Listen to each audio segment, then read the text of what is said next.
Mis padres me cobraron 7.000 euros por mi boda justo después de casarme. Mis padres me enviaron la factura de la boda al día siguiente de la celebración. No un simple desglose de gastos, ni un resumen de lo que costaron las flores o el catering. No. Era un documento excelentemente detallado, con IVA incluido, márgenes decorativos y hasta una nota que decía, plan de pago sugerido, 12 cuotas mensuales. Sin intereses. Lo leí 3 veces, como si fuera una canción mal grabada, con distorsión en los graves. En un principio pensé que era una broma de mal gusto de mi hermano Darío, el eterno bromista convertido en cirujano. Pero no. Lo firmaban mis padres, Emilio y Teresa. En letra cursiva, como si fuera una invitación a una conferencia médica y no una bofetada elegante después del mejor día de mi vida. Pero no quiero empezar por el final. Esta historia no se entiende si uno no sabe de dónde venimos. Porque todo esto no pasó por casualidad, y menos aún por un malentendido. Esta historia nació el día en que mis padres decidieron dejar Sevilla para instalarse en Bélgica, más concretamente en Lovaina, con sus cielos grises y esa lluvia fina que parece burlarse de tu paraguas. Yo tenía apenas 5 años, y Darío 7. Recuerdo vagamente los muebles envueltos en mantas, los abrazos rápidos a los vecinos, y el silencio incómodo en el coche cuando cruzamos la frontera. Mis padres, 2 andaluces orgullosos, habían aceptado una oferta de trabajo que cambiaría nuestras vidas para mejor. Eso decía papá, que en esa época trabajaba como enfermero en una clínica privada y quería dar el salto a un hospital universitario con más prestigio. Mamá era profesora de lengua y literatura en un instituto en las afueras de Sevilla, pero dejó todo por seguir a papá. A cambio, terminó trabajando como secretaria en una consulta pediátrica de Lovaina, rodeada de una lengua que jamás llegó a amar del todo. Jamás dejó de hablar en español en casa. El español no se toca, ni se mezcla, decía mientras señalaba el diccionario de la RAE como si fuera un relicario. La mudanza fue un sacrificio. Eso lo supe desde pequeño. Pero lo que no entendía entonces es que ese sacrificio no era para todos. Era, en realidad, una inversión en Darío. Darío fue siempre el niño modelo. Sacaba sobresalientes sin despeinarse, llevaba la ropa sin una sola arruga, y en las reuniones familiares los primos lo miraban como si fuera un astronauta a punto de despegar. Desde que tenía 10 años decía que quería ser médico. Mis padres inflaban el pecho cada vez que lo repetía, como si esa simple frase justificara todo, la lluvia belga, los amigos que dejamos, y las abuelas que envejecieron sin nosotros. Yo, en cambio, fui otra historia.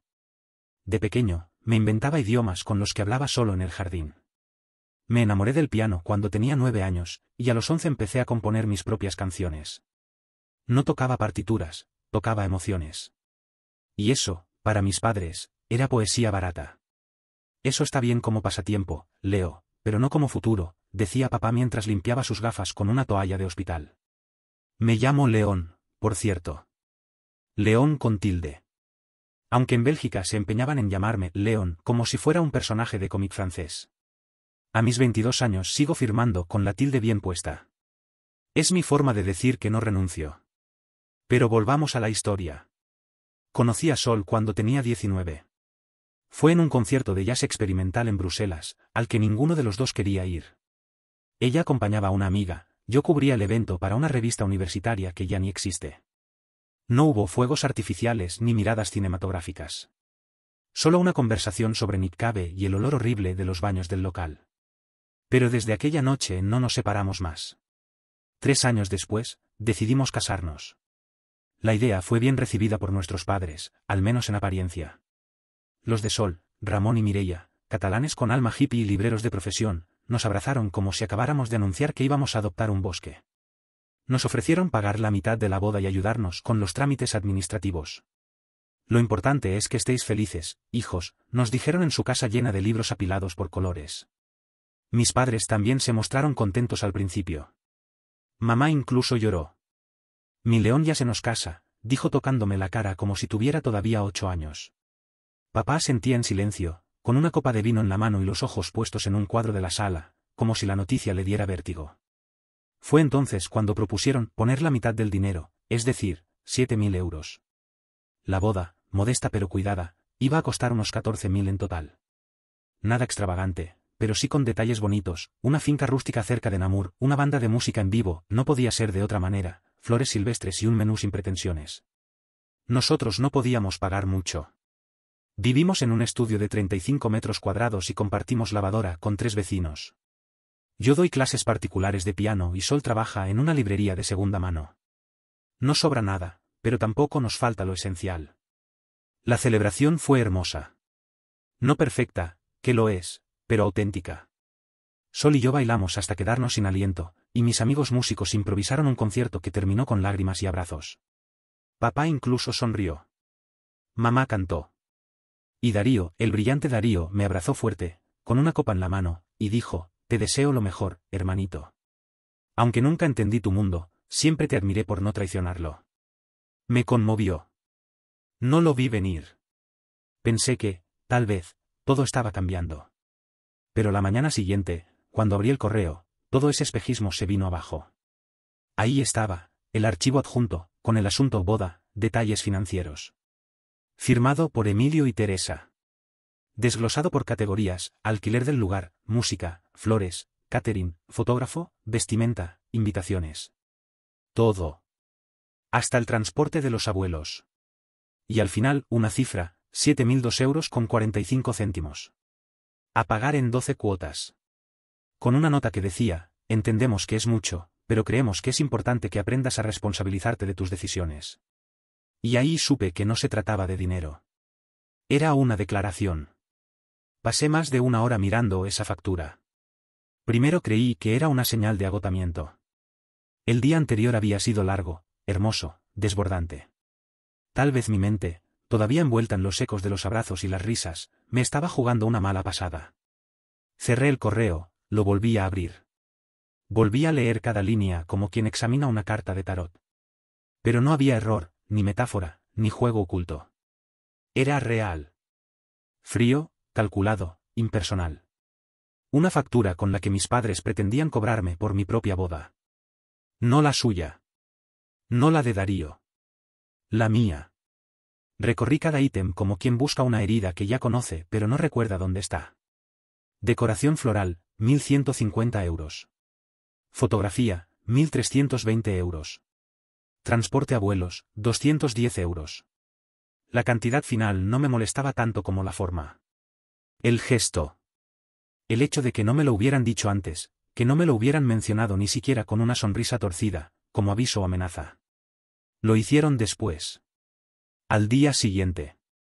Como quien espera que uno firme un contrato sin leerlo y después te dice: está todo en la letra pequeña, León.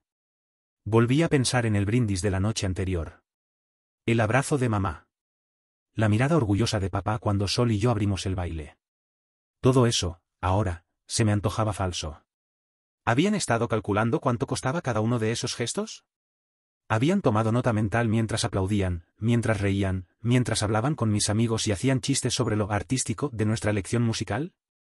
No sé cuánto tiempo pasé sentado en la pequeña mesa de la cocina, mirando el ordenador como si fuera un enigma. Sol dormía aún, con los rizos sueltos sobre la almohada, una pierna colgando fuera de las sábanas. No quise despertarla. No quise arruinarle la resaca feliz del día anterior. Así que me lo guardé. Al menos por unas horas. Como se guarda una piedrecita en el zapato, esperando que deje de molestar. Pero no dejó. Cada vez que pensaba en la palabra plan de pago sugerido, se me formaba una bola en el estómago. No respondí al correo. No dije nada. Guardé el archivo, cerré el portátil y me duché como si pudiera arrancarme la vergüenza con el agua caliente. En el espejo, todavía empañado, me miré largo rato. No vi un esposo nuevo. Vi un hijo desconcertado. El primer intento de explicación llegó esa misma tarde, cuando papá me llamó por teléfono.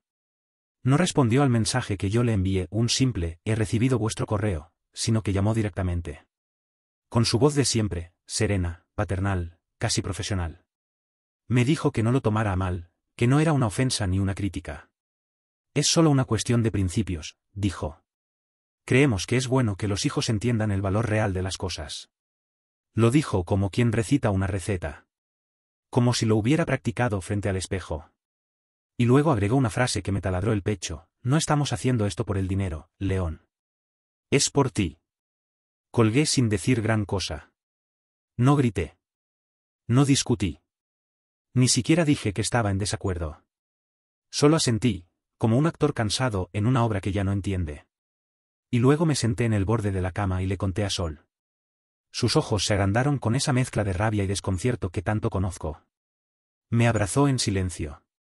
No dijo lo que pensaba. Lo vi en su cara. Pero no lo dijo. Durante los días siguientes, no respondí más llamadas de mis padres. Me limité a mensajes cortos, neutros, como quien comunica el parte del tiempo. Todo bien por aquí. Volvemos a la rutina. Gracias por preguntar.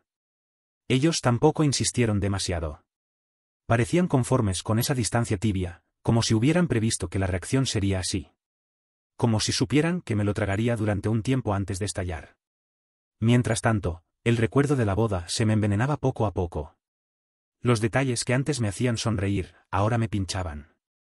El brindis de papá ya no era un gesto de orgullo, sino una inversión que esperaba retorno. La emoción de mamá al verme en el altar se convertía, con cada pensamiento, en una especie de espectáculo pagado. Todo se convertía en una transacción. Y lo peor, yo había confiado. No podía dejar de pensar en Darío. 5 años atrás, cuando él se casó con Bianca, una ginecóloga italiana que conoció durante su residencia, mis padres prácticamente organizaron todo. El convite en una finca de la Toscana, el viaje de novios a Kioto, los trajes, los anillos. Incluso le regalaron un coche. Un Audi blanco. Para que empiecen bien esta nueva etapa, dijeron entonces.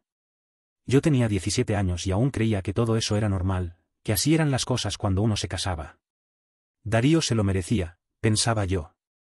Siempre había sido el ejemplo, el sacrificio que justificaba las decisiones de la familia. Pero ahora, desde la otra orilla de la vida adulta, entendía. No era solo que se lo hubieran regalado. Es que ni siquiera se lo habían planteado como deuda. Era amor sin factura. Era orgullo sin IVA. Y eso dolía. Empecé a revisar mentalmente todos los episodios que, hasta entonces, había ignorado. Las veces que papá lo presentaba como mi hijo el médico, con una sonrisa hinchada de gloria. Las veces que mamá hablaba de él como si fuera un diplomático en misión secreta, mientras yo era solo León, el músico. No mi hijo León, sino el músico, como si fuera una nota al pie de página. Como si mis acordes, mis letras, mis horas de ensayo, fueran meras ocurrencias de juventud. Claro que nunca me lo dijeron directamente. Nunca pronunciaron la frase maldita, queremos más a Darío. Eso hubiera sido demasiado evidente, demasiado vulgar. Lo hicieron como saben hacerlo los padres que se consideran justos, con pequeñas decisiones que, con el tiempo, pesan como sentencias. Una beca pagada. Un coche regalado. Una boda cubierta. Un hijo admirado. Y ahora, una factura. La factura no era el problema. Era la gota. El papel que confirmaba lo que durante años me había negado a ver. Que para ellos, yo era otra cosa. No un error, no un desastre. Pero sí, un desvío. Una variable. Un signo de interrogación al que nunca le encontraron el sentido. No se lo dije a nadie. Ni a Sol, ni a Ramón, ni a Mireia. Me limité a hacer lo que siempre hago, componer. Esa semana escribí 3 canciones nuevas. Una se llamaba Fianza, otra Suma y Resta y la tercera Hermano Mayor. No eran canciones tristes. Eran precisas. Como un bisturí. Pasé por la casa de mis padres una semana después, sin avisar. Solo quería mirarles a los ojos, ver si todavía quedaba algo de verdad entre nosotros. Mamá me abrazó como siempre, como si nada hubiera pasado. Me preparó café, me preguntó por Sol, por la luna de miel que no íbamos a hacer. Papá se limitó a asentir desde su sillón, con las manos cruzadas sobre el vientre. Hablamos de todo. Del clima. De las elecciones. De una vecina que se había caído por las escaleras. De Darío, claro, que acababa de recibir una oferta para dirigir el equipo de cirugía general en un hospital de Amberes. Un logro enorme, dijo mamá con voz de himno. Estamos tan orgullosos. Yo asentí. Nadie mencionó la factura. Había pasado un mes desde la boda. 30 días exactos. El nudo en la garganta seguía ahí. La factura seguía ahí. El silencio seguía ahí. Me prometí que no iba a permitir que el dinero se convirtiera en un muro definitivo. No con Sol. No con mis padres. No conmigo mismo. Así que empecé a guardar lo que pude. Mis ahorros eran modestos, pero lo intenté. Un concierto en Valencia, un encargo de arreglos musicales para una pequeña productora de documentales, y un taller de guitarra para niños. Junté 600 euros. No era mucho. Ni siquiera el 10% de la factura que me enviaron, pero era simbólico. Mi forma de tender la mano. Mi forma de decir, estoy aquí. No soy un irresponsable. No soy un parásito. Le propuse a Sol que fuéramos un domingo, con un sobre discreto, como si fuera un regalo más. Ella me miró en silencio, sin oponerse, pero sin entusiasmo. Yo lo interpreté como cansancio. Después entendí que era otra cosa. Llegamos a la casa de mis padres a las 2 de la tarde. Teresa ya tenía el mantel de flores puesto, la vajilla antigua, la servilleta de tela perfectamente doblada. Emilio estaba en el salón, leyendo un suplemento económico con sus gafas puestas a media nariz. Nada nuevo. Nada que anunciara la tormenta. Nos sentamos a la mesa como si nada hubiera pasado. El menú era el de siempre, paella, vino tinto, y un postre que Sol siempre elogiaba aunque no le gustara, la tarta de almendras de mamá. Hablamos de temas banales, como si el domingo fuera sagrado y ajeno a la realidad. Pero yo sentía el sobre ardiendo en mi bolsillo como una bomba de relojería. No podía comer sin pensar en ello. No podía mirarles a los ojos sin sentir una mezcla de orgullo y humillación. Esperé al café. Ese momento en el que todo está un poco más blando, más dulce, más humano. Saqué el sobre y lo puse en la mesa, sin teatralidad. Les dije que era un pequeño gesto, que lo apreciaran como quisieran, que no era una devolución, sino una señal de respeto. Teresa sonrió. Emilio se quitó las gafas y asintió lentamente. Y por un momento, sentí que el mundo se equilibraba. Que el gesto había valido la pena. Pero fue entonces cuando ocurrió. Teresa, visiblemente emocionada, dijo algo que rompió todo el equilibrio con la naturalidad de quien comenta el clima. La verdad es que nos sorprendió que lo hicieras, hijo. Fue Darío quien nos dijo que te lo pidiéramos. Que así aprenderías a valorar las cosas. No entendí la frase al principio.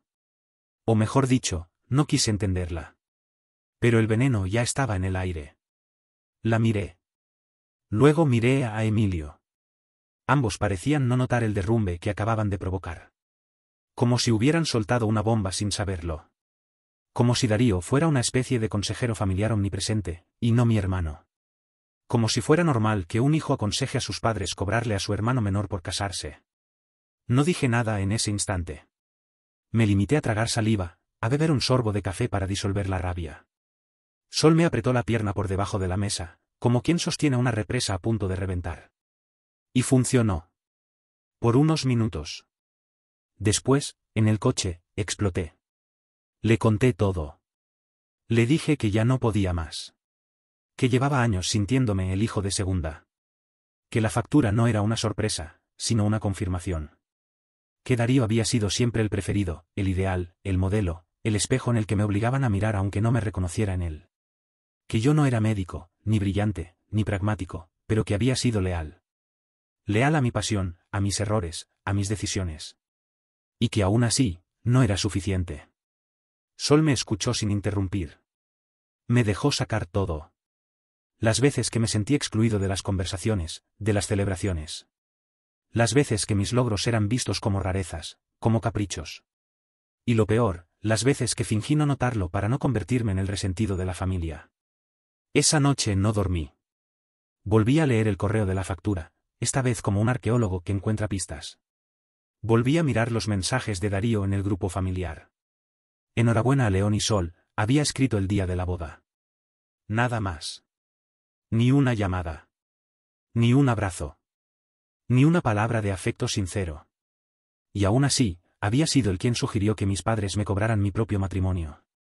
No lo soporté. El martes siguiente, les pedí a mis padres que me recibieran otra vez. Sol me acompañó, pero se quedó en el coche. Dijo que era algo que debía hacer yo solo. Y tenía razón. Entré en la casa con el mismo sobre en el bolsillo. Esta vez lo tiré sobre la mesa. No con violencia. Con precisión. Les dije que no lo aceptaran. Que se lo devolvía. Que no quería cargar con una deuda que ni siquiera era económica, sino emocional.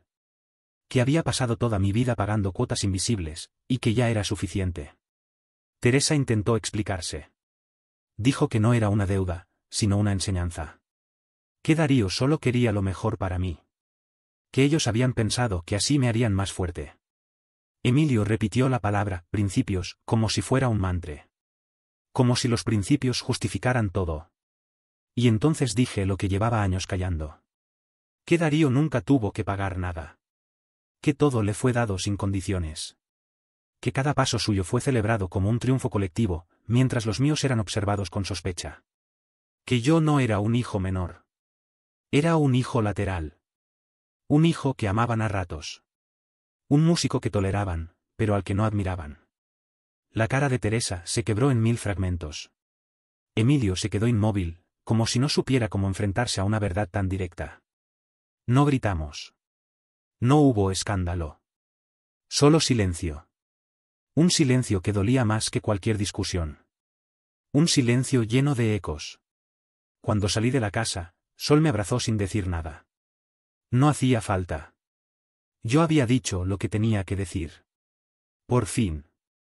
Nunca imaginé que con 600 euros podría comprarme una verdad que cambiaría por completo mi forma de mirar a mi familia. Después de eso pasaron 2 semanas de reflexiones sobre esta situación. Quería llamar a Darío y preguntarle la verdad, pero por alguna razón dudé. Un día, con el apoyo de mi esposa, que siempre me apoyó, decidí que necesitaba descubrirlo todo hasta el final. Así que los reuní. No fue fácil. Emilio puso excusas. Teresa se hizo la ofendida. Darío, por su parte, se mostró dispuesto, incluso afectuoso en su respuesta. Curioso. Nos sentamos alrededor de la misma mesa donde tantas veces habíamos comido paella los domingos, donde habíamos reído, celebrado cumpleaños, compartido silencios incómodos. Esa mesa ahora era un campo de batalla. Abrí con lo obvio. Les dije que había escuchado lo de Darío. Que él había sido el consejero, el instigador de esa absurda factura.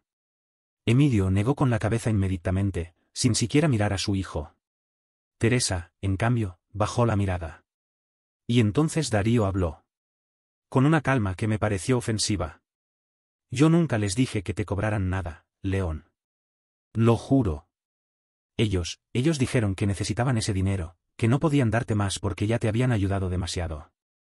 Yo solo les dije que lo pensaran bien. Teresa alzó la voz. Dijo que no era verdad. Que Darío había dicho que si me ayudaban más me volvería un parásito. Que él fue quien insistió. Emilio, por primera vez, pareció dudar. Miró a su hijo, luego a mí, y su boca se abrió y cerró como si no encontrara las palabras. El caos se apoderó de la sala. Una familia desmoronándose frente a una taza de café frío. Entonces golpeé la mesa con la palma de la mano. Solo una vez, pero con fuerza. Les pedí que dejaran de mentir. Que dijeran de una vez la verdad. Que dejaran de jugar a este teatro absurdo. Y fue Teresa quien, sin mirar a nadie, con la voz temblorosa, soltó lo que llevaba más de 20 años escondido. Tú no eres nuestro hijo. El tiempo se detuvo. Emilio cerró los ojos. Darío me miró con una mezcla de horror y compasión. Sol, que estaba a mi lado, me agarró la mano como si de verdad pudiera evitar que me rompiera. Teresa habló, sin que nadie la interrumpiera. Dijo que su hermana mayor, Lourdes, había quedado embarazada muy joven, con un hombre que la abandonó. Que decidió seguir adelante, que no quiso abortar, que murió durante el parto. Nadie de la familia quiso hacerse cargo del niño. Nadie, excepto Teresa. Yo tenía apenas días de vida cuando ella me llevó con Emilio, y entre los dos decidieron criarme como si fuera suyo. Nunca lo legalizaron del todo, nunca me adoptaron oficialmente. Me inscribieron como hijo suyo y nadie preguntó.